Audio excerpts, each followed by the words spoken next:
Chapter 4 Potato Head Blues. "What now?" Jack said. "We have to follow him," said Annie. "We can't let him out of our sight." Jack and Annie walked quickly after the mule cart. The hot brick road burned their feet. "Ow, ow, ow, ow, ow," they both whispered. "So let's figure out, what we're going to say to him," said Jack. "Simple," said Annie. "We'll tell him we'd like to work with him, and then while we're working we'll start talking to him about music, and put him on the right path to become the king of jazz." Said Jack. It wasn't much of a plan, but he couldn't think of anything better. Up ahead, Dipper's mule cart stopped near the back of a candy shop. "Hey, Dipper!" yelled Annie. Dipper looked over his shoulder. He smiled. "What's going on? Y'all are sticking to me like glue," he said. "Well, actually, we were wondering," started Jack. "If we could work with you," finished Annie. "Work with me?" said Dipper. "I'm just delivering coal." "Yeah, we know. We think it might be fun," said Annie. Dipper laughed. "Y'all are crazy," he said. "No, we're not. We just like to work," said Annie. Yeah, we really do," said Jack. Dipper laughed again.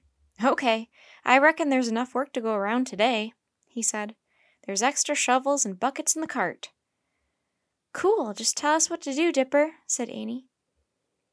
"Fill your buckets with coal and toss each bucket load into the bin," said Dipper. He pointed to a large wooden box at the back of the small candy shop. 12 bucket loads should do it." "Got it," said Annie. Annie carefully set the magic trumpet on the ground near Dipper's cart. Jack left his cloth bag beside it. Dipper handed each of them a heavy shovel and a tin bucket from the back of the cart. Then all three of them started shoveling coal. Dipper whistled and worked quickly, but Jack and Annie had a hard time handling their heavy shovels.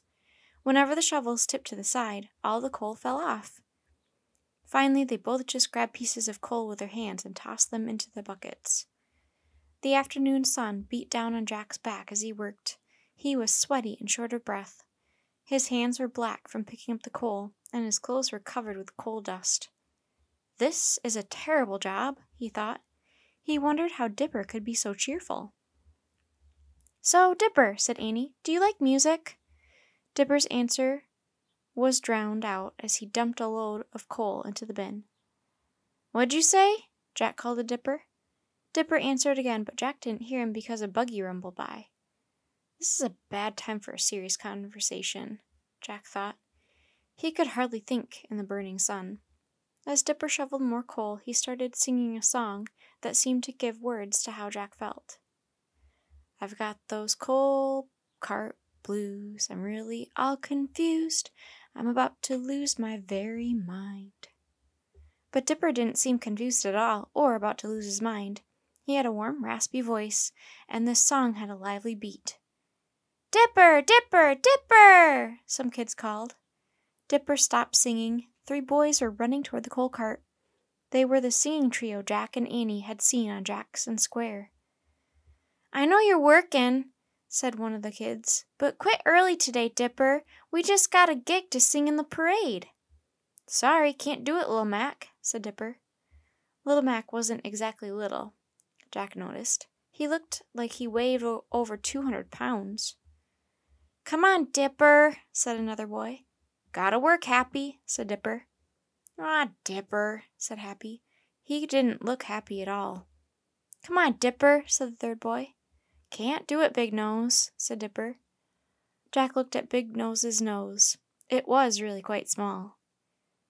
"Ah," said Happy again. "Go on now. Y'all sound just fine by yourselves," said Dipper. "Go on to the parade and have fun." "But," Big Nose began. "Listen," said Dipper.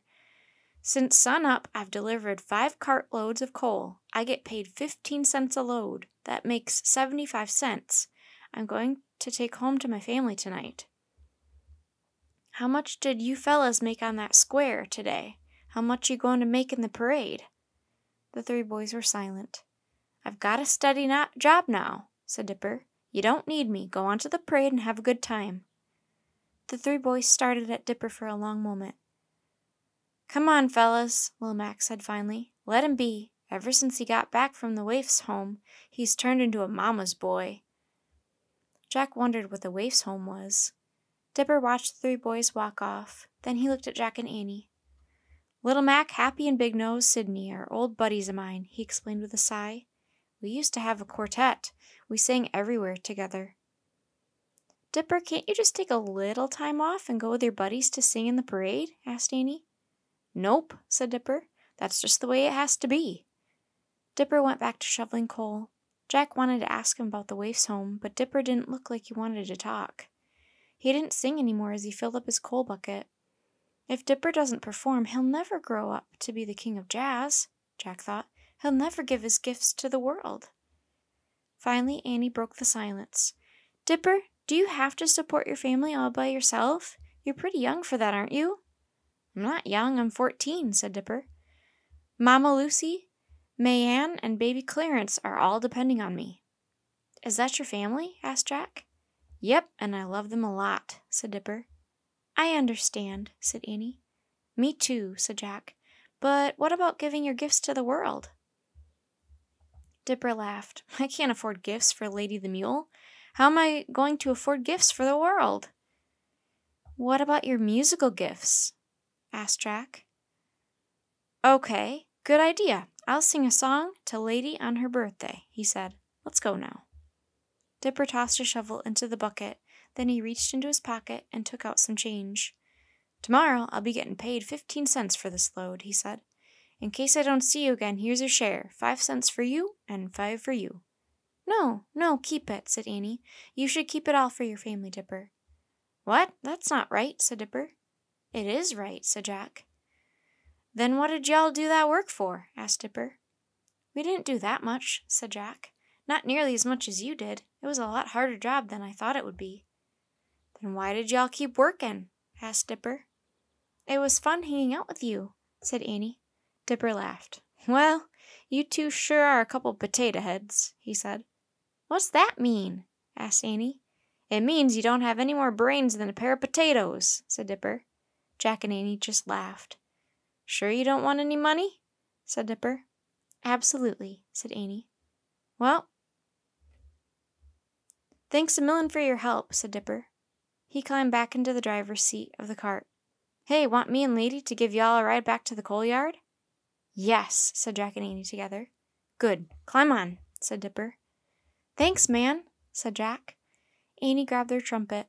Jack grabbed his bag and they sat on the cart bench next to Dipper. Jack was still hot and sweaty.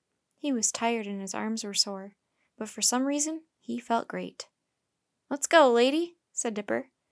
Lady the Mule began pulling the creaky cart along the Mississippi River, and Dipper began singing again. "I've got those coal cart blues, I'm really all confused."